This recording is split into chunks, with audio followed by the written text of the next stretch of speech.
Hello, my friends. We've made it to Friday. Welcome. If this is your first time being with us, I'm so glad you're here. My name is Amanda, or AGB, and welcome to AGB Reads History during the week of Remembrance in Action 2021. So, if this is your first time here, like I said, welcome. It's been a long week. I'm sorry I had to cancel yesterday. I had honestly completely forgotten about the Mars rover landing, and I wanted to make sure that we could all watch that together because that's definitely an important part of history.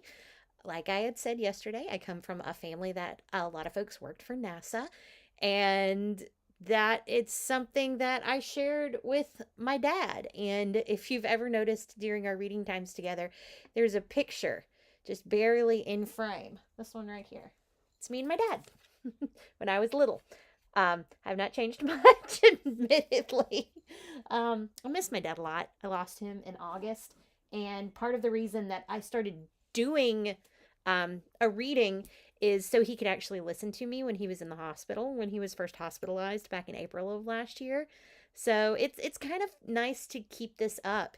And he was always one of my biggest champions when it came to me being a historian and being interested in history. That's something that he really pushed me towards, and I was very, very thankful for that. So today's reading is actually going to be two parts. We are first going to read together the text of the Order of Executive Order 9066 that was enacted 79 years ago today. I want us to have some context for the next thing that we're about to read together, which is going to be George Takei's graphic novel, They Called Us Enemy. We're going to be reading the very beginning of that because the very beginning of it is a direct product of Executive Order 9066. So let me get out my wonderful new setup that we have. I'm still so excited about the fact that I can bounce back and forth between looking at documents on my tablet so you can read them along with me as well. In fact, I'm going to zoom in so we can all read together. Ta-da! Oh, I need to move myself just a tiny bit. It's one of the cool things about this program that I have is I can eventually move myself around a little bit, so I can move my little setup that I have. Whoop, there we go. Now we can see all of it. All right, let's try that. Yeah, there, that's better. So, this is actually the text of Executive Order 9066. The President, Executive Order, authorizing the Secretary of War to prescribe military areas. Whereas the successful prosecution of the war requires every possible protection against espionage and against sabotage to national defense material, national defense premises, and national defense utilities, as defined in Section 4, Act of April 20th, 1918, 40th Statute 553, as amended by the Act of November 30th, 1940, 54th Statute 1220, and the Act of August the 21st, 1941, 55th Statute 655 U.S.C., Title 50, Section 104. Now, therefore, by virtue of the authority vested in me as President of the United States and Commander-in-Chief of the Army and Navy, I hereby authorize and direct the Secretary of War and the military commanders, whom he may from time to time designate, wherever he or any designated commander deems such action necessary or desirable, to prescribe military areas in such places and of such extent as he or the appropriate military commander may determine, from which any or all persons may be excluded, and with respect to which the right of any person to enter, remain in, or leave shall be subject to whatever restrictions the Secretary of War or the appropriate military commander may impose in his discretion. The Secretary of War is hereby authorized to provide for residents of any such area who are excluded therefrom such transportation, food, shelter, and other accommodations that may be necessary in the judgment of the Secretary of War or the said military commander, and until other arrangements are made to accomplish the purpose of this order. The designation of military areas in any region or locality shall supersede designations of prohibited and restricted areas by the Attorney General under the proclamations of December 7th and 8th, 1941, and shall supersede the responsibility and authority of the Attorney General under the said proclamations in respect of such prohibited and restricted areas.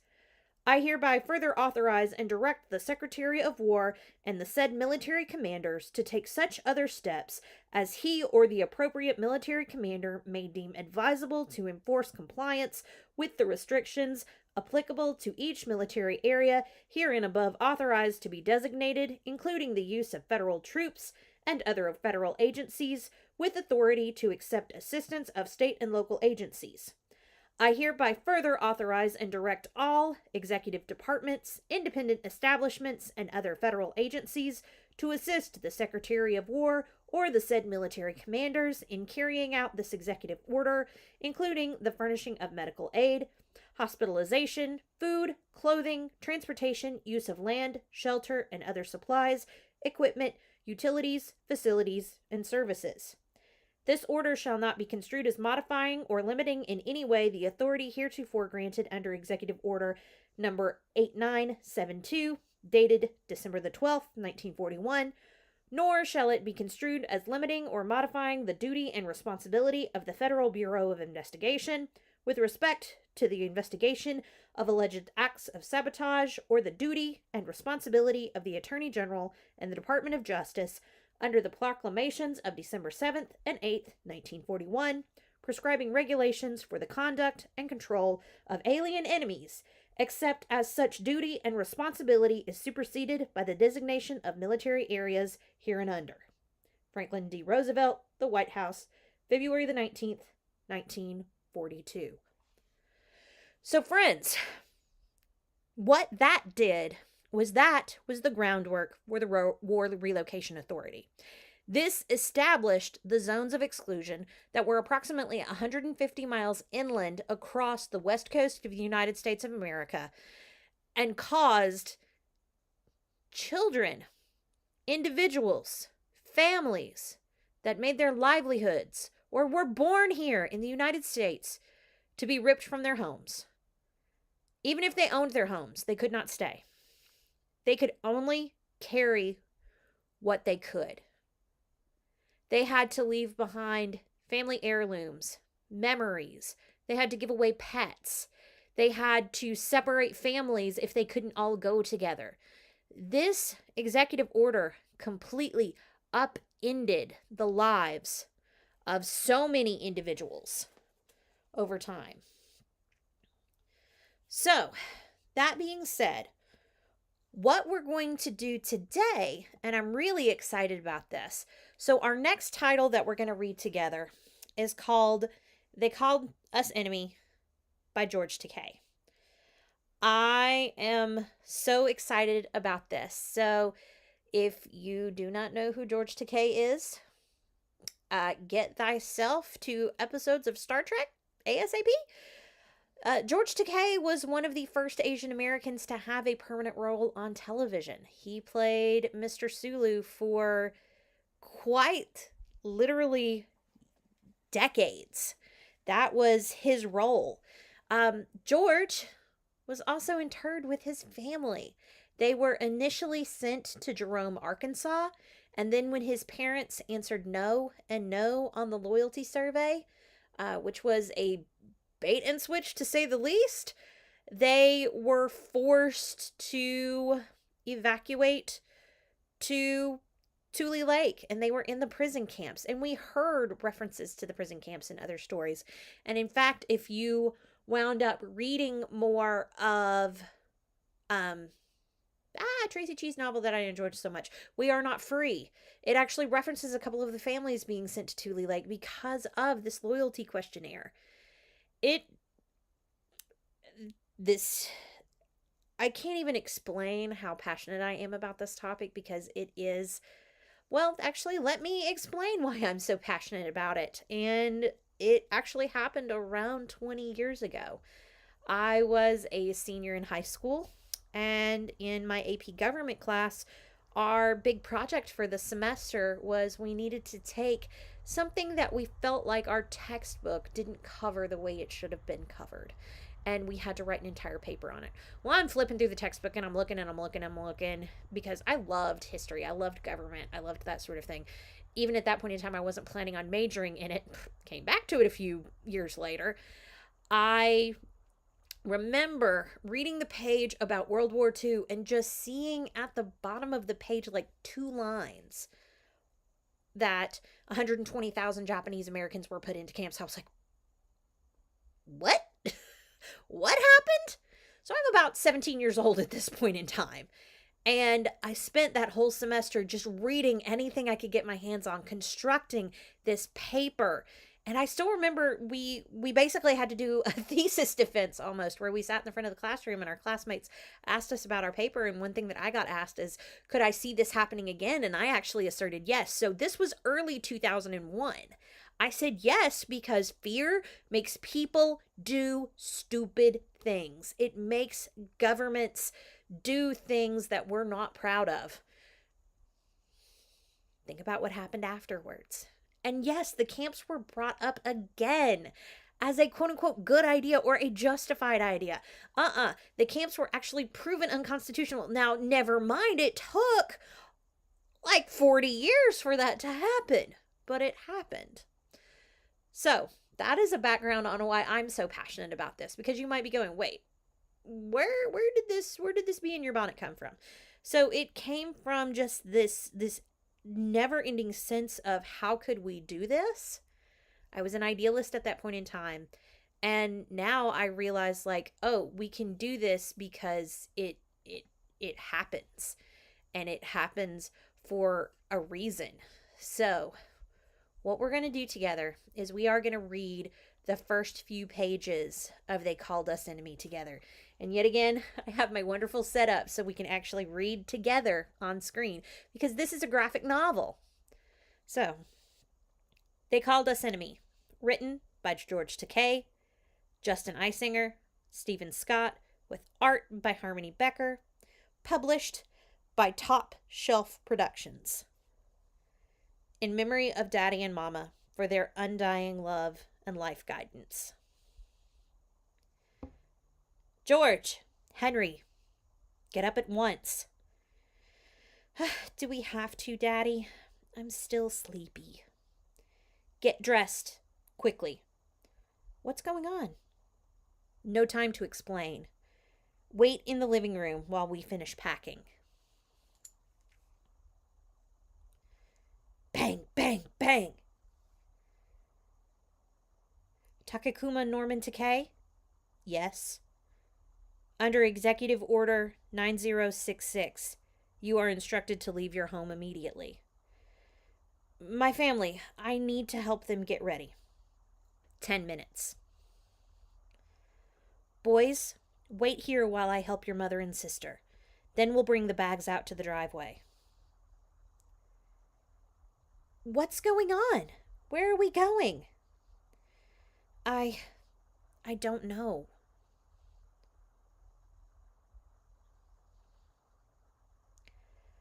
I will never be able to forget that scene. It is burned into my memory. Kyoto, Japan, 2014. I am a veteran of the Starship Enterprise. I soared through the galaxy with a crew of made-up people from all over the world. Our mission was to explore strange new worlds, to seek out new life and new civilizations. Come on, she'll fly apart. Fly her apart, then. Target that explosion and fire. This is from one of the Star Trek movies. I believe it's 3, but don't take me on that one. Sorry, Dad, I can't remember which. To boldly go where no one has gone before. I am the grandson of immigrants from Japan who went to America, boldly going to a strange new world, seeking new opportunities. Los Angeles, 1935. My parents met in California. Well, what do you think? I liked the music. My father, Takekuma Norman Takei, was born in Yamanashi, Japan. It will be ready next Tuesday by noon. He came to America as a teenager and was educated in the Bay Area. He later purchased a lucrative dry cleaning business in Los Angeles' Wilshire corridor. My mother, Fumiko Emily Nakamura, was born in Florin, California, but was raised traditionally Japanese. I sew missing button back on. All fixed now. Her father had sent her to Japan to avoid school segregation in Sacramento. They were married by a city clerk on the 27th floor of the brand new Los Angeles City Hall building. Today is a very special day. Yes, and there are many more to come. Not long after, they celebrated the event with family and friends in a joyous party. Boyle Heights, Los Angeles, April the 20th, 1937. Though my parents lived and worked in the Wilshire district, I was actually born in East Los Angeles. They had lost their first child at 3 months old. This new baby, so precious after the loss of their firstborn, needed a name befitting his place at the center of their lives. My father was an Anglophile. To him, this baby was as great as a prime minister, even a king. Let's name him George. He would call her Mama from then on, and she would call him Daddy. And they named me after King George VI of England. George, be nice to Henry. Yes, Mama. When he was born, my brother was as large as great big fat Henry VIII, which is who he was named for. Soon, our sister would arrive to complete our family. She was named Nancy Reiko.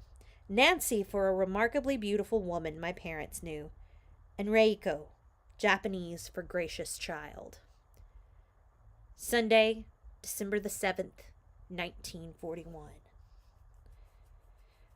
We interrupt all programs to deliver a special news bulletin.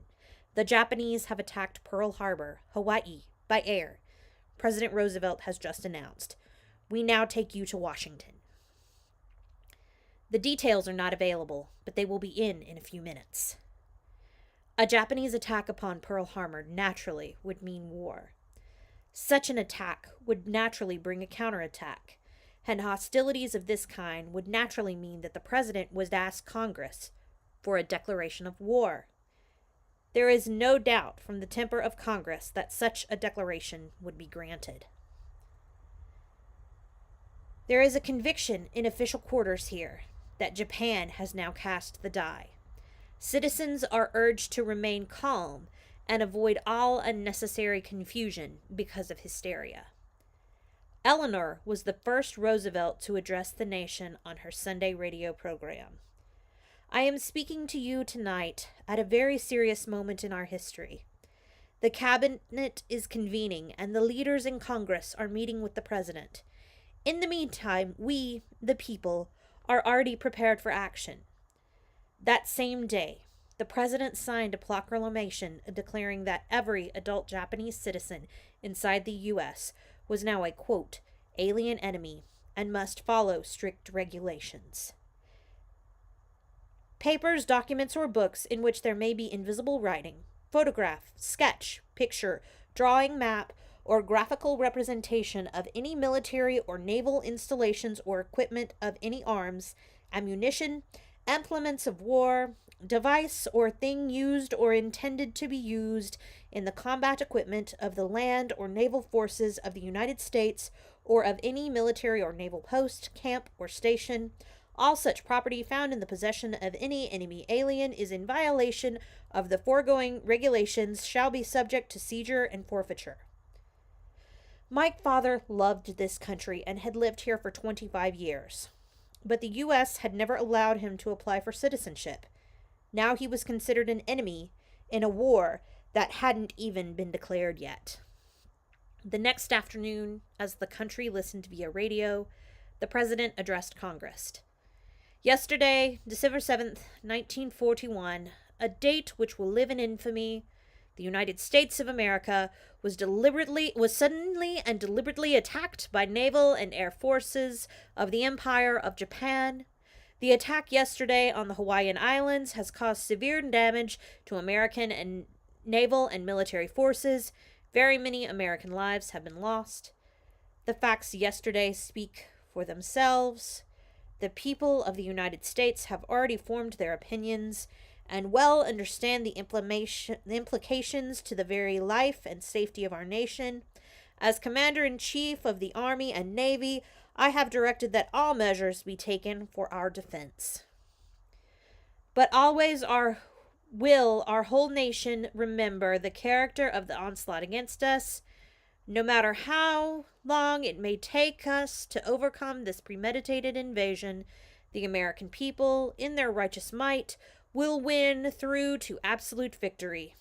Hostilities exist. There is no blinking at the fact that our people, our territory, and our interests are in grave danger.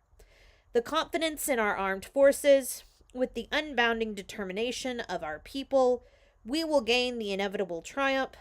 So help us God. I ask that the Congress declare, since the unprovoked and dastardly attack by Japan on Sunday, December the 7th, a state of war has existed between the United States and the Japanese Empire. The speech had its intended effect. Within 33 minutes, Congress declared war on Japan. In California, at the time, the single most popular political position was lock up the Japs. The Japanese situation as it exists in this state today may well be the Achilles heel of the entire civilian defense effort. Unless something is done, it may bring about a repetition of Pearl Harbor. The Attorney General of California, Earl Warren, decided to get in front of the issue. He wanted to run for governor and would do anything to get that office. He saw the division his rhetoric had caused. He knew that he was talking about 100,000 people who had not been charged with any crime. But he made an amazing statement for not just any lawyer, but the top lawyer of the state. He said, "We have no reports of spying or sabotage or fifth column activities by Japanese Americans, and that is ominous because the Japanese are inscrutable. You don't know what they're thinking. So it would be prudent to lock them up before they do anything." The absence of evidence was the evidence for this attorney general. Warren later rode his popularity to become a 3-term governor of California and then Chief Justice of the Supreme Court of the United States. Fletcher Boron, the mayor of Los Angeles, testified before Congress that we were non-assimilable. They are Japanese and nothing else, regardless of how many generations may have been born in America. Undoubtedly, many of them intend to be loyal, but when the final test comes, who can say that blood will tell? We cannot run the risk of another Pearl Harbor episode. Pressure built all the way up to the President of the United States. On February 19th, 1942, 74 days after Pearl Harbor, he issued Executive Order 9066. The order never used the word Japanese or camps. It authorized the military to declare areas from which any or all persons may be excluded and to provide transportation, food, shelter, and other accommodations to persons excluded from those areas. 10 days later, the entire West Coast, California, Oregon, Washington, and even Arizona, was declared a, quote, military area. And this map that you see on this page shows 2 different exclusion zones. The very first one that you see, which is the more solid gray, was the initial zone of exclusion, that 150 miles inland. So that was Washington State, Oregon, California, and then parts of Arizona as well. Eventually, the entirety of California became an exclusion zone thanks to Earl Warren's pushing. As for what kind of persons would be excluded, That quickly became obvious. Throughout the spring of 1942, over 100 civilian exclusion orders were issued, each one mapping out a district and ordering all Japanese Americans living there to report to their designated landmark for processing and removal. Nishi Honganwani, the oldest Buddhist temple in Los Angeles. As the army rolled through each district, families were loaded onto buses and trains headed for an unknown future, abandoning all possessions beyond what they could carry. Many of us had already lost much of what we owned. Immediately following the bombing of Pearl Harbor, the U.S. government had begun freezing the bank accounts and financial assets of anyone suspected of enemy activity. $2? I don't think so, Jap. I'll give you 10 cents. No. Wait! To them, enemy activity included Japanese Americans traveling outside the country after June 17th, 1940. In 1942, after Executive Order 9066, a pleasure doing business. The financial assets, property, and businesses of nearly all Japanese Americans were seized, though not everyone was as willing to go along. What did you do that for? I was going to buy it from you. You could never understand. From small treasures to large estates, we were forced to sell our property for a fraction of its worth. The government warned us Japanese American farmers who didn't maintain their crops until relocation would be treated as wartime saboteurs. Crops were then seized by private individuals at harvest time. In 1943, California passed a law that any farm equipment left behind could be seized by the state, so the state could keep it or sell it and profit either way. Attorney General Warren was not sympathetic. How does the state law enforcement view these actions? The statement was made to me a few days ago that there was considerable selling of household effects at a great sacrifice, but I did not investigate it to see how widespread it was or just what the facts were. Los Angeles. I'm sorry, Mrs. Takei. This says your account has been frozen. On March 24th, as the Army began targeting its first districts for evacuation, a curfew was introduced for the entire coast. All people of Japanese ancestry were to stay home between 8 p.m. until 6 a.m. This order was intended to prevent sabotage and other quote-unquote fifth column activity, according to Lieutenant General John L. DeWitt, commander of the Western Defense Command, one of the men most responsible for the hysteria following Pearl Harbor. Racial traits make it impossible to separate the loyal from the disloyal. All Japanese on the West Coast will be placed under rigid new curfew regulations. Any violators will be immediately punished. Military necessity dictates such action and requires strictest enforcement. As a patriotic duty, each citizen is urged to report any violation he may observe to local authorities. Violators were swiftly arrested under a law approved by President Roosevelt. I am an American citizen, and could face penalties of a $5,000 fine, 1 year's imprisonment, or both. You're under arrest. Some violated the curfew deliberately to challenge the unconstitutional regulations. Soon, more restrictions were put in place. Where are you heading to at this hour? Home. It's just a few blocks from here. Japanese Americans could not travel more than 5 miles from their residence or place of employment. Finally, the posters went up in our neighborhood. It was our turn. Takakuma Norman Takei. And that, my friends, is where we're going to call it a day for They Called Us Enemy. I hope one thing that you got from this piece is this current of xenophobia. There was fear of the other. There was fear of somebody that didn't look like you put into place to make things happen. This isn't a one-time phenomenon. I wish it was, but it's not. The actions that we see, we can still see nowadays. People hate and fear based on skin color, based on perceived ethnicity, based on perceived sexuality. They hate. There's no place for that. I know. Call me idealistic. I fully believe that an event like this is a learning opportunity. We can learn from the Japanese American internment to make sure this doesn't happen again. It's already happened again, but we can make sure that going forward, it doesn't happen again. So, I mentioned the other day that we had a couple more pieces, and then we got a little off track yesterday with the Mars rover. So I have decided to drop John Okada's No No Boy off of this list because as much as I love that book, it does it a disservice just to read an individual chapter of it. It's such an intriguing book. It's one of those seminal texts that if you're passionate about the Japanese American internment at all, you need to be able to read. So, our selection from tomorrow is going to be our original Saturday selection. I'm going to go ahead and stay with the piece that I've selected.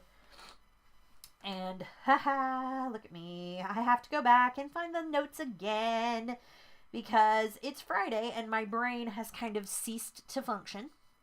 So, what we're going to do is we've pushed our original Friday reading to Saturday. We've dropped our Saturday reading, and then we're going to keep Sunday's reading. So on Saturday, tomorrow, we are going to be reading from the Mirror Diary, selected essays by Garrett Hongo. And specifically, I have selected the essay that is tied to the reparations movement, because that's something we need to talk about as well, is that it took until 1988 for reparations to be delivered to the Japanese American community. I mean, there are other communities that yet to have reparations granted to them. And I want to use this as an example of a wrong slowly but surely not necessarily being made a right, but being recognized. There are a couple of Supreme Court cases that if you have not read, either Korematsu or Hirabayashi versus the United States, you really need to go read those. They were both originally upheld, but later on were overturned with writs of coram nobis, I believe in 1985 and 1987, respectively. I could have my dates wrong on that. Tomorrow I'm super excited because the Lenten series that I told y'all about, that's all about intergenerational trauma and the Japanese American internment, I get to start watching that tomorrow night. Actually, no, Sunday night. So it's actually going to be after we read our last time together. And this has been so much fun for me to get back into because I really did miss getting to read with y'all.